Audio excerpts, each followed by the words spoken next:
Assalamualaikum warahmatullahi wabarakatuh. Om Swastiastu, Namo Buddhaya, salam kebajikan. Sahabat-sahabat sekalian, salah satu perempuan yang masuk dalam klaster kedua di kasus ijazah palsu, kita sudah tahu semua ya, namanya Dr.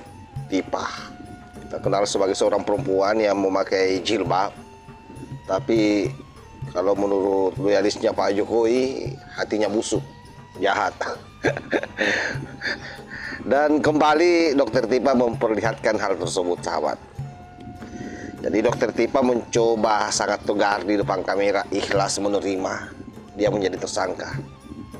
Dan memang kalau kita pernah melihat videonya beliau, dia pernah mengatakan bahwa sepertinya enak di penjara karena kakak dia, katanya Roy Suryo, mau kembali lagi.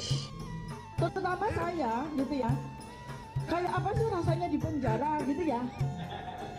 Kan semua orang pasti berpikir akan, oh ya namanya termul kan menakut-nakuti kita gitu kan ya. Tapi saya lihat kakak saya sebelahnya, abang saya sebelah, dia udah pernah di penjara 9 bulan, tapi nggak kapok. Berarti enak tuh ya, pasti enak itu lah. Makanya pasti enak katanya. Berarti enak tuh ya, pasti enak itu lah. Makanya saya pengen gitu. Dan apa yang pernah disampaikan itu kan terbukti hari ini. Tetapi tahu enggak sahabat-sahabat, bahwa bahasa-bahasa seperti itu hanya kamuflase sebenarnya, mencoba menugaskan ke orang betapa beraninya dia berjuang, betapa dia sangat sungguh-sungguh punya tekad yang kuat berjuang, apapun resikonya dia akan labrak. Kan sebenarnya itu cara menyemangati orang-orang yang ada di sana. Dengan gaya khasnya sebagai seorang perempuan, dengan tutur kata yang sangat lembut, seolah-olah orang yang sangat beriman. Dibungkuslah dengan bahasa lembut dan tampilan yang kesannya islami. Tetapi apa yang terjadi di kemudian hari, pasca dia menjadi tersangka, ada Twitter berseliweran yang juga nadanya di sana hampir sama, seolah-olah sangat tegar, tetapi di balik itu semua menyisakan ketakutan yang sangat luar biasa, sampai-sampai kemudian menyebut nama Prabowo dan berharap bisa dibantu, bisa diringankan. Itulah wajah mereka, sahabat ya. Mereka berani di depan kamera, tapi di belakang kamera sesungguhnya mereka hari ini lagi kotar-kotir. Nah, coba kita simak videonya, bagaimana dia memperlihatkan ketegaran, ketegasan, keikhlasan, dan seperti apa dia merengek-rengek ke Prabowo. Ini dia. Perempuan ini hanya karena ingin menegakkan kebenaran. Katanya enak di penjara. Apakah Pak Jokowi Kok merengek? ikhlas melihat saya di penjara? Ya nggak tahu, tanya yang mau tanya saya. Apakah saya dengan Ibu Kurnia ya, yang kondisi kesehatan beliau tidak dalam keadaan yang sangat sehat ya, yang selama ini selalu berbakti sebagai pengacara yang tidak dibayar, beliau harus dipenjarakan juga.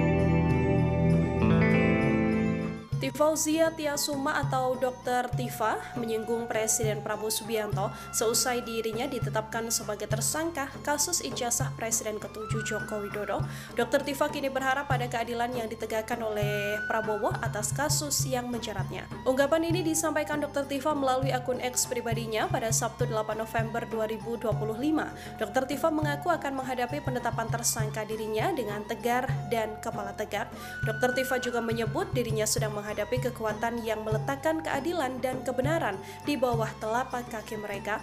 Dr. Tifa pun percaya bahwa nantinya Presiden Prabowo Subianto akan menegakkan kebenaran dan juga keadilan. Dr. Tifa juga menyebut bahwa dalam usia senjanya nanti, Prabowo akan meninggalkan warisan berharga bagi bangsa, yakni keadilan dan kebenaran. Seperti diketahui, Dr. Tifa kini resmi ditetapkan sebagai tersangka oleh Polda Metro Jaya pada Jumat 7 November 2025. Ia masuk klaster kedua bersama Roy Suryo dan Rismon Sianipar.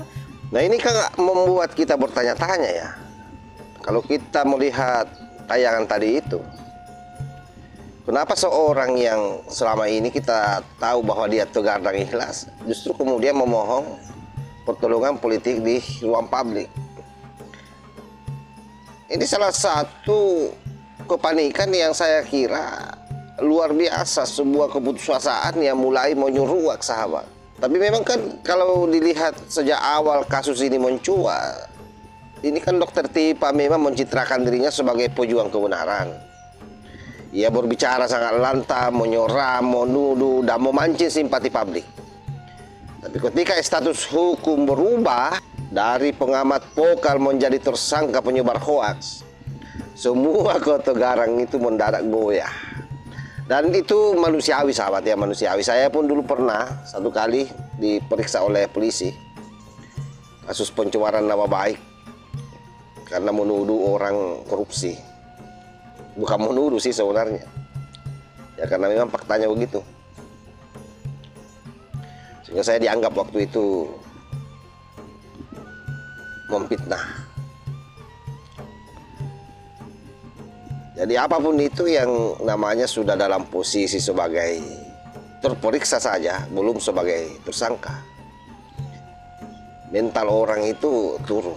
Hanya saja ada yang berusaha menutupinya, seperti yang dilakukan oleh Tipa usia ini. Dan itu terbukti dengan tweetannya di X ya, akun X. Dia panik kan dan merayu memohon dukungan politik dari Pak Prabowo. Buat saya ini adalah wajah asli dari seorang oportunis politik. Jadi ketika dia merasa kuat, dia berteriak dengan lantang tentang moral, tentang integritas, dan tentang keberanian, sebagaimana pidato-pidatonya yang lalu itu di depan para pendukungnya, yang segelintir orang yang itu tuh saja itu berpindah-pindah dari satu tempat ke tempat yang lain. Tetapi ketika kemudian tekanan hukum sudah mulai menekan, menjadi tersangka, tiba-tiba saja semua idealisme yang selama ini dia pertontonkan di para pendukungnya, di publik, itu lenyap. Diganti dengan sikap mencari perlindungan pada kekuasaan. Percaya atau tidak, hari ini memang mereka semua meradang dan sangat berharap uluran tangan Pak Prabowo. Tapi buat saya ini bukan saja langkah politik yang aneh sahabat, tapi juga memperlihatkan kepanikan yang luar biasa. Dan mereka mungkin berpikir bahwa Pak Prabowo tidak tahu siapa di belakang mereka. Tidak mungkinlah seorang RI 1 tidak tahu. Hanya saja kalau bicara persoalan hukum kan tidak mungkin Pak Prabowo mau melakukan intervensi. Yang pasti mereka-mereka ini dianggap sebagai tukang gaduh oleh negara. Itu saja kuncinya. Karena kalau mereka memang yakin bahwa dirinya benar ya, apa yang dia perjuangkan benar, kan dia tidak perlu sebenarnya pembelaan diri. Dia perlu meminta dibela oleh tokoh politik sekelas Pak Prabowo.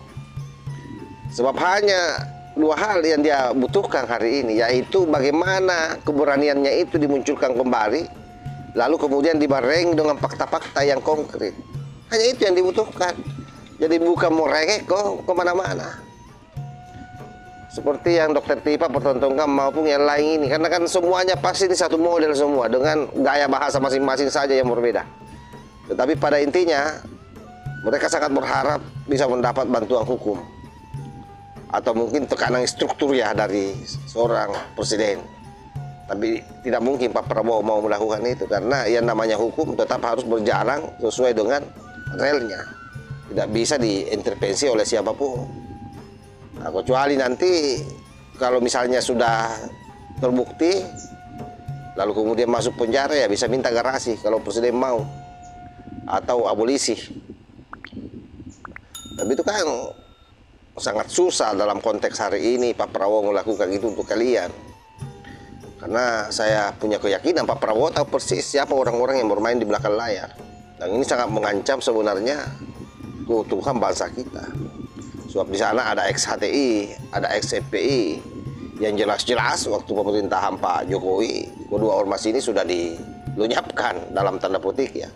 Jadi apapun tampilan Tipa, saya kira publik sudah tahu semua bahwa dia ini hanya di depan kamera saja kelihatan tegar, tapi sesungguhnya kalau di belakang kamera itu sudah ketakutan.